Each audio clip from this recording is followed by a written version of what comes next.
माँ दुर्गा के नौ रूप। धर्म ग्रंथों के अनुसार नवरात्रि में हर तिथि पर माता के एक विशेष रूप का पूजन किया जाता है। देवी माँ या निर्मल चेतना स्वयं को सभी रूपों में प्रत्यक्ष करती हैं और सभी नाम ग्रहण करती हैं। माँ दुर्गा के नौ रूप और हर नाम में एक दैवीय शक्ति को पहचानना ही नवरात्रि माना जाता है। जानिए नवरात्रि में किस दिन कौन सी देवी की पूजा करें।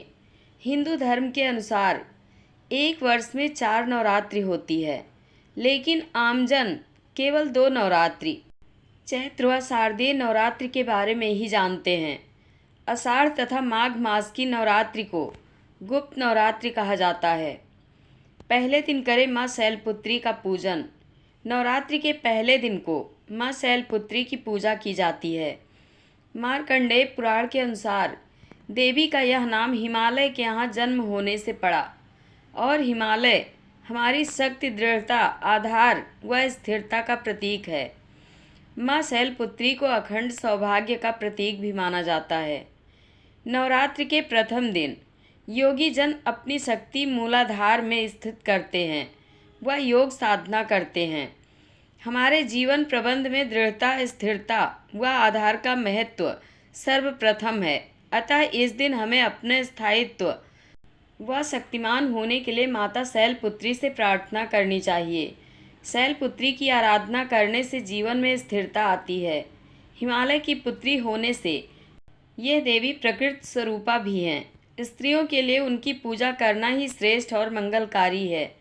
उपाय: प्रतिपदा यानी पहले दिन माता को घी का भोग लगाएं तथा उसका दान करें। इस उपाय से रोगी को कष्टों से मुक्ति मिलती है तथा शरीर निरोगी होता है। दूसरे दिन करें माँ ब्रह्मचारिणी की आराधना। नवरात्रि के दूसरे दिन माँ ब्रह्मचारिणी की पूजा होती है। देवी ब्रह्मचारिणी ब्रह्मा शक्ति यानी तप की शक्ति का प्रतीक है।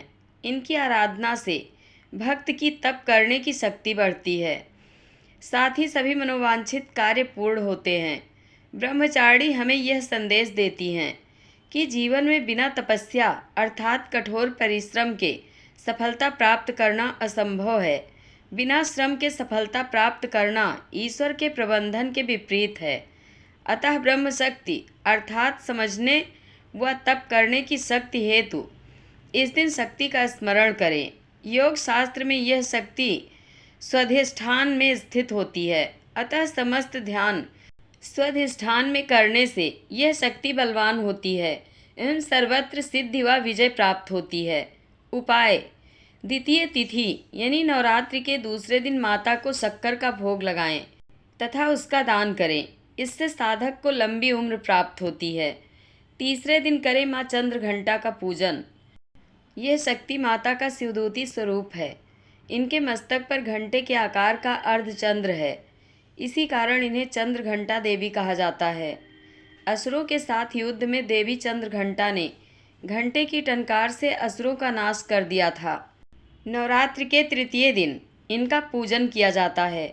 इनके पूजन से साधक को मणिपुर चक्र के जागृत होने वाली सिद्धियां स्वतः प्राप्त हो जाती हैं तथा सांसारिक कष्टों से मुक्ति मिलती है। उपाय: तृतीय तिथि को माता को दूध चढ़ाएं तथा इसका दान करें। ऐसा करने से सभी प्रकार के दुखों से मुक्ति मिलती है। चौथे दिन करें माँ कुष्मांडा की उपासना। नवरात्रि के चौथे दिन की प्रमुख देवी माँ कुष्मांडा हैं। देवी कुष्मांडा रोगों को तुरंत नष्ट करने वाली हैं।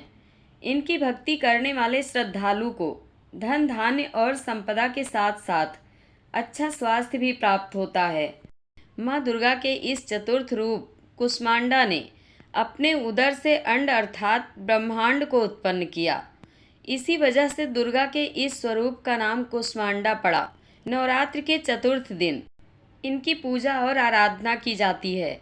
माँ कुष्मांडा के पूजन से हमारे शरीर का अनाहत चक्र जागृत होता है।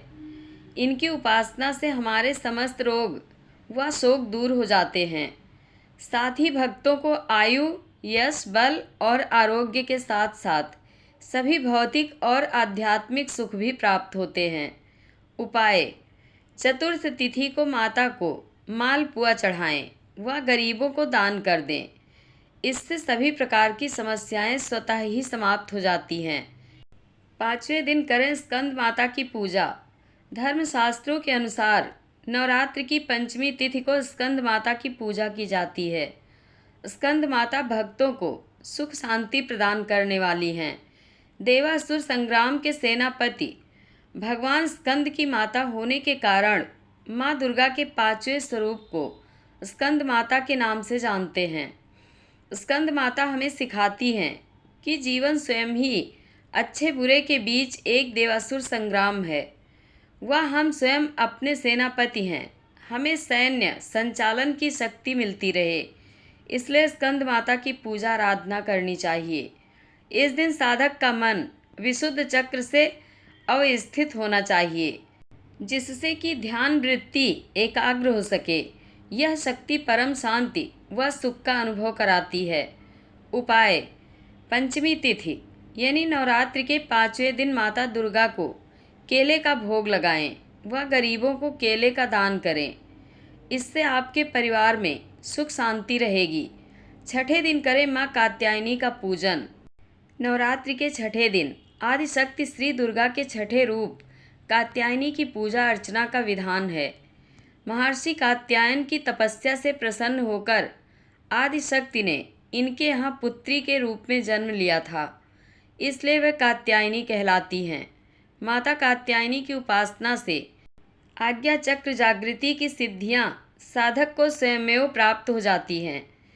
वह इस लोक में स्थित रहकर भी अलौकिक तेज और प्रभाव से युक्त हो जाता है तथा उसके रोग शोक संताप भय आदि सर्वथा विनष्ट हो जाते हैं। उपाय: षष्ठी तिथि यानी छठे दिन माता दुर्गा को शहद का भोग लगाएं व इसका दान भी करें।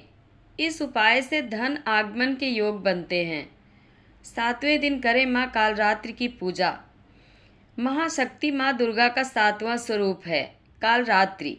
माँ कालरात्रि काल का नाश करने वाली हैं, इसी वजह से इन्हें कालरात्रि कहा जाता है। नवरात्रि के 7वें दिन माँ कालरात्रि की पूजा की जाती है। माँ कालरात्रि की आराधना के समय भक्त को अपने मन को भानु चक्र जो ललाट अर्थात सिर के मध्य स्थित करना चाहिए। इस आराधना के फलस्वरूप भानु चक्र की शक्तियाँ जागृत होती हैं। माँ कालरात्रि की भक्ति से हमारे मन का हर प्रकार का भय नष्ट हो जाता है। जीवन की हर समस्या को पल भर में हल करने की शक्ति प्राप्त होती है। शत्रुओं का नाश करने वाली माँ कालरात्रि अपने भक्तों को हर परिस्थिति में विजय दिलाती हैं। उपाय: सप्तमी तिथि को माता को गुड़ की वस्तुओं का भोग लगाएं तथा दान भी करें, इससे दरिद्रता का नाश होता है। 8वें दिन करें माता महागौरी की आराधना। नवरात्रि के 8वें दिन माँ महागौरी की पूजा की जाती है। आदिशक्ति श्री दुर्गा का अष्टम रूप श्री महागौरी हैं। माँ महागौरी का रंग अत्यंत गोरा है, इसलिए इन्हें महागौरी के नाम से जाना जाता है। नवरात्रि का 8वां दिन हमारे शरीर का सोम चक्र जागृत करने का दिन है। सोम चक्र ऊर्ध्व ललाट में स्थित होता है। 8वें दिन की साधना करते हुए अपना ध्यान इसी चक्र पर लगाना चाहिए। श्री महागौरी की आराधना से सोम चक्र जागृत हो जाता है और इस चक्र से संबंधित सभी शक्तियाँ श्रद्धालु को प्राप्त हो जाती हैं। माँ महागौरी के प्रसन्न होने पर भक्तों को सभी सुख स्वतः ही प्राप्त हो जाते हैं। साथ ही इनकी भक्ति से हमें मन की शांति भी मिलती है। उपाय: अष्टमी तिथि के दिन माता दुर्गा को नारियल का भोग लगाएं तथा नारियल का दान भी करें, इससे सुख समृद्धि की प्राप्ति होती है। अंतिम दिन करें माँ सिद्धिदात्री की उपासना। नवरात्रि के अंतिम दिन माँ सिद्धिदात्री की पूजा की जाती है। माँ सिद्धिदात्री भक्तों को हर प्रकार की सिद्धि प्रदान करती हैं। अंतिम दिन भक्तों को पूजा के समय अपना सारा ध्यान निर्वाण चक्र, जो कि हमारे कपाल के मध्य स्थित होता है, वहाँ लगाना चाहिए। ऐसा करने पर देवी की कृपा से इस चक्र से संबंधित शक्तियाँ स्वतः ही भक्त को प्राप्त हो जाती हैं। सिद्धिदात्री के आशीर्वाद के बाद श्रद्धालु के लिए कोई कार्य असंभव नहीं रह जाता। और उसे सभी सुख समृद्धि प्राप्त हो जाती है। उपाय: नवमी तिथि के दिन माता को विभिन्न प्रकार के अनाजों का भोग लगाएं व यथाशक्ति गरीबों में दान करें। इससे लोक परलोक में आनंद व वैभव मिलता है। जय माता दी। आप लोगों को कथा कैसी लगती है कमेंट बॉक्स में अपनी राय अवश्य दें। धन्यवाद।